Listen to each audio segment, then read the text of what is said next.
लोकसभा चुनाव के लिए जो माहौल पूरे देश भर में है, उसी तरह का माहौल हिमाचल प्रदेश में भी उसकी बात है। और मैं इस बात को कह सकता हूं कि 2014 में मोदी जी जब पहली बार देश के सामने प्रधानमंत्री के कैंडिडेट के नाते आए थे और उस वक्त एक बहुत बड़ा उत्साह था और वो उत्साह उनने कायम रखा, काम करते हुए, रात दिन मेहनत करते हुए। 2019 में हम उससे भी आगे गए, यानी कि 303 सीटों पर भारतीय जनता पार्टी 2019 के चुनाव में जीती है। और अब की बार 2024 में मोदी जी के नेतृत्व में हम और भी आगे गए और अब की बार जो हमारा नारा है एनडीए का 400 पार। और आपने इस बात को भी देखा होगा कि जो सर्वेक्षण हमारे अलग अलग एजेंसीज के माध्यम से आए, प्रेस्टिजियस एजेंसीज हैं सारी, उसमें एक बात बड़ी साफ आ रही है कि आएंगे तो मोदी ही, सरकार बनेगी तो भाजपा एनडीए गठबंधन की सरकार बनेगी। और उसी संदर्भ में मैं यही कहूंगा हिमाचल प्रदेश के बारे में कि 2014 में भी 4 सीटें जीते थे, 2019 में भी 4 सीटें जीते थे और 2024 में भी हम 4 सीटें जीतेंगे। अभी मैं पिछले कल से कांगड़ा चंबा लोकसभा क्षेत्र के प्रवास पर हूँ। भारतीय जनता पार्टी के हमारे प्रत्याशी डॉक्टर राजीव भारद्वाज जी हमारे साथ में हैं। यहाँ डिप्टी स्पीकर रहे आपके इस क्षेत्र के विधायक हंसराज जी भी साथ हैं। पार्टी के सब हमारे नेता हमारे साथ में हैं। तो यहाँ पर भी मैं देख रहा हूँ कि बहुत बड़ा उत्साह है। उत्साह के साथ साथ में मुकाबले में सामने है ही कोई नहीं। भारतीय जनता पार्टी ने 4 सीटों पर लोकसभा के लिए अपने प्रत्याशी घोषित कर लिए और प्रत्याशी घोषित होने के बाद हमारे प्रत्याशियों ने पूरे लोकसभा क्षेत्र का एक राउंड पूरा कंप्लीट कर लिया है। लेकिन अभी कांग्रेस पार्टी की स्थिति यह है कि कांग्रेस पार्टी की ओर से 4 में से 2 जगह उन्होंने कैंडिडेट डिक्लेयर किए हैं, 2 जगह भी करने बाकी है।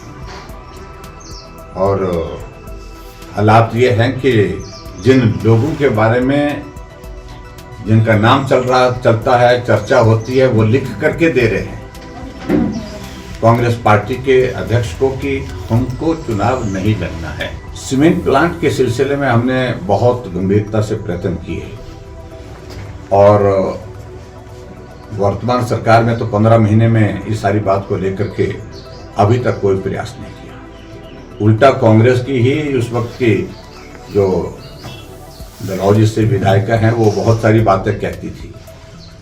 आज सरकार उनकी है, सिर्फ उसमें हमने 3-4 बार उसको एडवर्टाइज भी कर दिया था, लेकिन उसमें कनेक्टिविटी का इशू कि ट्रांसपोर्टेशन कैसे होगी, और इसमें हमने उस वक्त एक सिद्धांत रूप से इस बात को स्वीकार भी कर लिया था। एक पोर्शन है सड़क का लगभग 40 किलोमीटर के लगभग, उस पोर्शन को हमने कहा कि उसको वाइडन करने की आवश्यकता है, चौड़ा करने की आवश्यकता है, उसको स्टेट गवर्नमेंट करने की दिशा में आगे कदम उठाएगी। लेकिन हम आज भी कायम है कि ये बड़ा मुद्दा है चंबा के इलाके का, और यहाँ और इंडस्ट्री तो आना संभव नहीं बन पा रही है वर्तमान परिस्थिति में, क्योंकि कनेक्टिविटी का इश्यू है। सीमेंट का पत्थर यहाँ पर बड़े पैमाने पर है और बहुत उत्तम क्वालिटी का है, इसलिए इस सारी चीज के लिए प्रयासरत रहेंगे। आने वाले समय में सरकार बनेगी तो निश्चित रूप से उस दिशा में गंभीरता से आगे बढ़ करके काम करेंगे। उनको सत्ता 5 वर्ष के लिए दी है और उनमें क्षमता है, योग्यता है, तो सत्ता का संचालन करें। हम तो बात कह ही नहीं रहे, हम तो ये मान करके चले हुए हैं कि 5 वर्ष के लिए सरकार हिमाचल प्रदेश में जैसी बदलती है वैसे उसी सोच के साथ हम काम कर रहे थे। लेकिन जो हालात बने हैं हिमाचल प्रदेश में वो हमारी वजह से नहीं बने हैं। मुख्यमंत्री जी को मैं बड़ा साफ कह रहा हूँ, हालात बने हैं तो आपके कारण बने हैं। आप असफल हुए हैं हर मोर्चे पर, लोगों के लिए काम करने में असफल हुए हैं, लोगों के लिए विकास देने में असफल हुए हैं, बेरोजगारों को नौकरी देने में आप पूरी तरह से विफल हुए हैं। जो गारंटियां, झूठी गारंटियां जो विधानसभा के चुनाव से पहले आपने दी हैं, उन गारंटी को पूरा करने में पूरी तरह से विफल हुए हैं।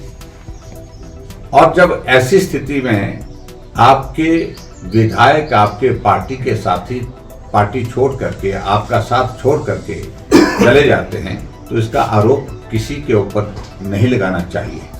और जो भूख की बात कह रहे हैं, मैं यही कहूँगा कि अगर आपकी जगह मैं होता और राज्यसभा के लिए बहुमत होने के बावजूद भी हम हार जाते, तो मैं तत्काल अपने पद से त्याग पत्र दे देता। आप फिर भी कुर्सी के साथ चिपके हुए हैं, कुर्सी पर बैठे हुए हैं, तो भूख किसको है? ये दुनिया देख रही है, ये प्रदेश देख रहा है। मैं इतना ही कहना चाहता हूँ।